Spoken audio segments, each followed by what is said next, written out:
steady, squeeze, squeeze. Well guys, we're back. Today we're going to talk about one of the hottest topics out there, and it's target panic. If you've been an archer long enough, or you're getting into archery, or hunting or anything, target panic is something you're going to have to address sometime in your life because it's so important. I've had it, everyone's had it. I've been shooting a bow since I'm 12 years old. And you know, you talk about even the professionals out there, you know, they fight with it all the time. Your pros that shoot all these big circuits, won multiple world champions, they still fight it. I mean, you're going to. So I'm going to talk about today ways to help you with it and things that we have that would benefit to use. There's actually a release, there's actually a couple of companies that make releases for target panic. I bought one years ago. It's called the Answer. It's sold, I've had it for years, but you can adjust the tension on the trigger. So we're going to talk about what to do for target panic, and then we're going to discuss a lot of fitness that has to do with conditioning to help you a better archer, to be a better archer. Josh here is going to talk about a lot of muscle groups you can work out to be better fit and conditioning to be a better archer. So today, that's what we're going to do. We're going to get into it. Right now, I've just got a regular release on. I'm going to change it out. I'm going to put the Answer release on, and I'm going to show you how it works. And if you got target panic, trust me, this will break you real quick, because what'll happen, you're going to pull that bow back and you're going to think, oh man, I don't punch my trigger. You're going to draw it back, and all of a sudden you're going to go, and it's going to yank your arm down because the release won't go off. If you're shaking, or if you punch that trigger, it doesn't go off at all. So you got to focus, and we're going to cover about, you know how it is. You get that pin below the dot, say you're shooting at a dot and you start your bow in. It seems like that bow weighs 200 pounds to pick it up to get your pin on that dot. Well, that's part of target panic. So this release will break you of all of it really quick. And there's other things we'll talk about too. And because you're constantly, a lot of people say, hey, I'm going circles around the dot. I can't get my bow, I can't get my pin on the dot. I can't bring my bow up. It feels like it's 200 pounds to get it on the dot. So that's why I'm gonna use this release.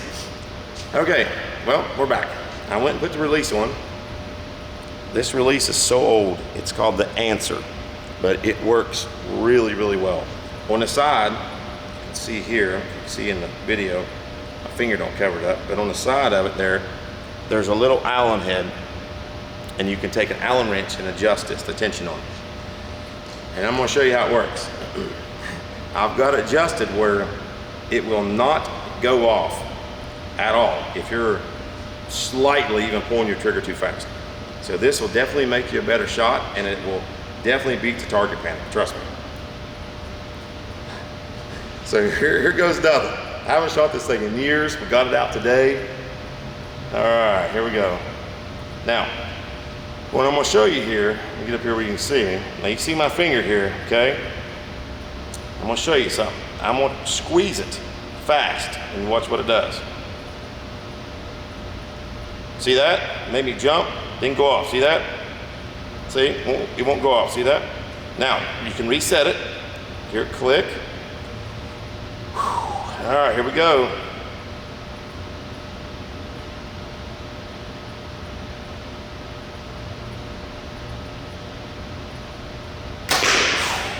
It's scary to death, but it's got a perfect bullseye down there. You can see me shaking because this thing is really hard to get to go off. So now, Josh is gonna try it out. All right, Josh, it's your turn. Now, he's never shot this before, ever, okay? So this is, I'll hold your bow if you wanna put it on.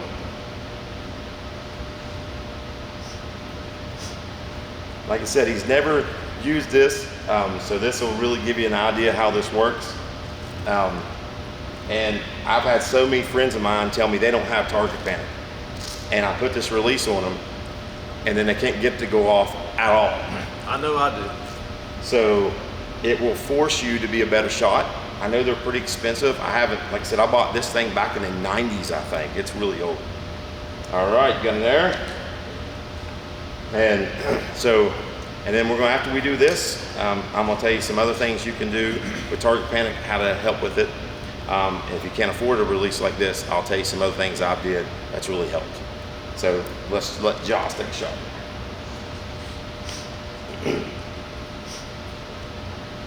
You might be able to find one of these maybe on eBay or something a little cheaper, because they got a couple different brands out now. So they might be cheaper than what they used to be.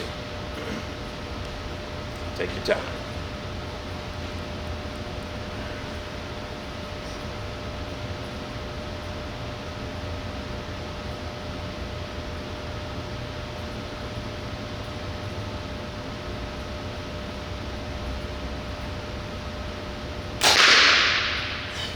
Got it. Surprise.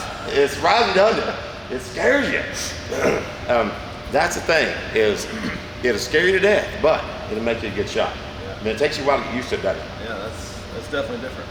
It is, because you don't know when it's going to go off, because you're sitting there it's going to go off any second, because you're used to shooting a regular release, and then it doesn't go off, and then you're sitting there going, I gotta take my time, I gotta breathe, and barely pull, and eventually it will go off. A lot of it, they always tell you push and pull, and there's a lot of truth to that. It's like bending your arm, the lifeline, set it in there, don't grip your bow real tight, and just breathe and settle that pin in there. If that pin's drifting around that dot, just take your time. Everyone has that problem at some time. Finally, when you ease that in there, it starts covering that dot up, you can squeeze it off.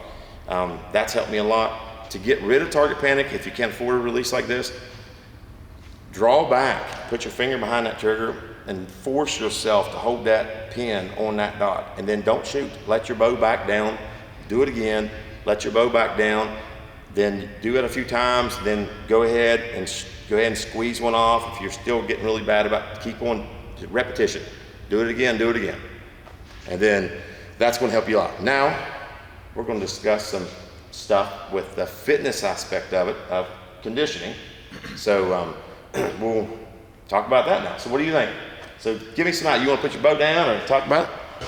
Now Josh is going to show you some exercises.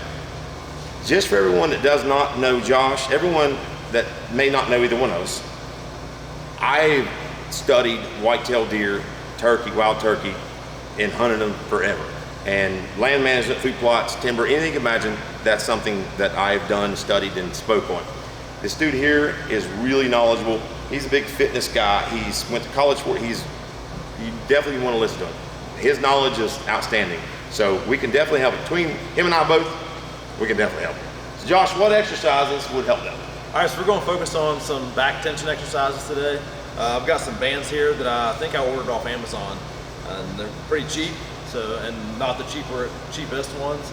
So you can get on Amazon and find you a set of bands like this with different tensions and different lengths for a relatively cheap price. You wouldn't have to go out and buy anything fancy. But the first one I'm going to do is just like you would be shooting your bow. So I'm going to wrap this around my wrist like this and stick it back through my hand, just like I would where I hold my bow. And I'm going to do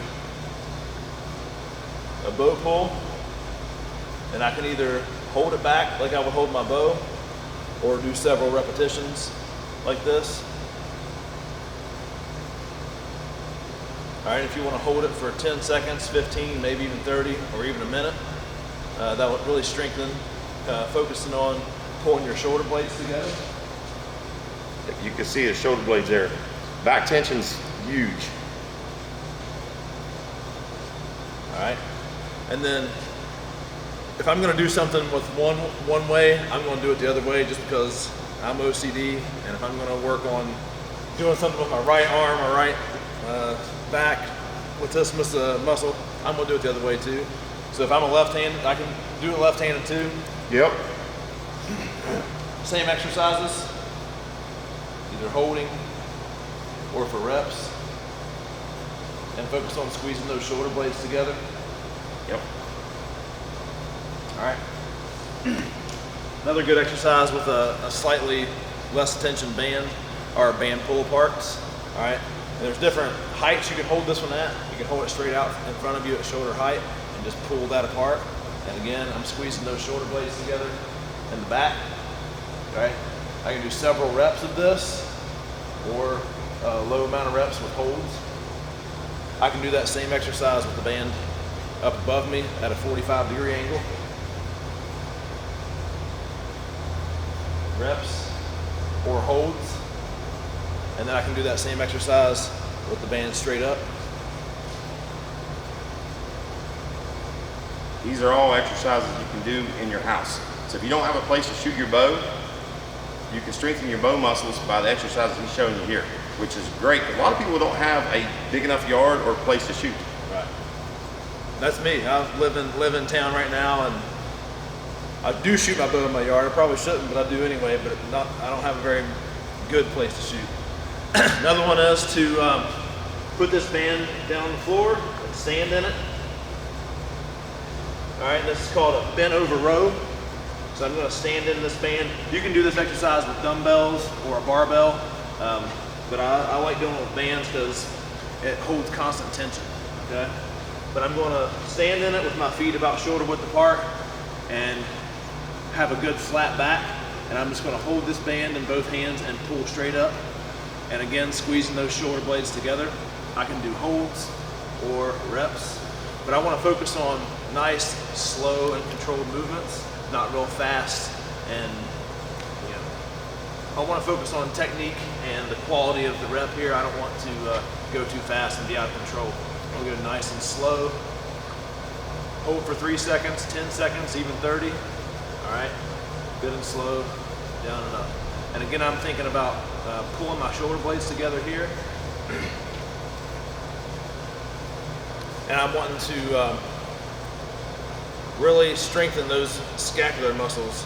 So when I'm shooting my bow and I have to hold here, whether I'm just target practicing or I'm actually hunting, if I have to hold my bow back for 10 seconds or 30 seconds or a minute, I want to be strong back there. All right, so we got a couple weights here. Another good exercise to work is a shoulder raise. All right, you can use your bow for this, just raising that bow straight up. You can rep that several times and do some holds as well. Just practicing holding that bow steady. Again, there's nothing like using your bow to get used to your bow. But several raises this way and holds is a good thing to do. And then to get even stronger, we're going to use some dumbbells. And shoulders here is going to use that big 25. I'm going to use a little weight here. But so same movement. Yep. Out to your shooting side. Just like you'll shoot. Hold that straight up, nice and slow under control, and nice and slow and under control down. Again, you don't want to rush any of these exercises with any fast, out of control movements. One thing about getting yourself to be able to hold your bow steady is to go nice and slow and under control. And in all these large muscle groups in your shoulders and your back, there are several other smaller muscles that surround your stabilizer muscles. So if you can train those to keep things steady and keep your weight under control, whether you're using your bow or a dumbbell or a band, if you can train your stabilizer surrounding muscles to keep things steady, that'll translate over into your archery as well and help you hold your bow steady. That's it. So thank you guys. Hope this really helped you guys. Thank you guys so much for watching. Please let us know if there's other things you might want to learn, if we can help you with something.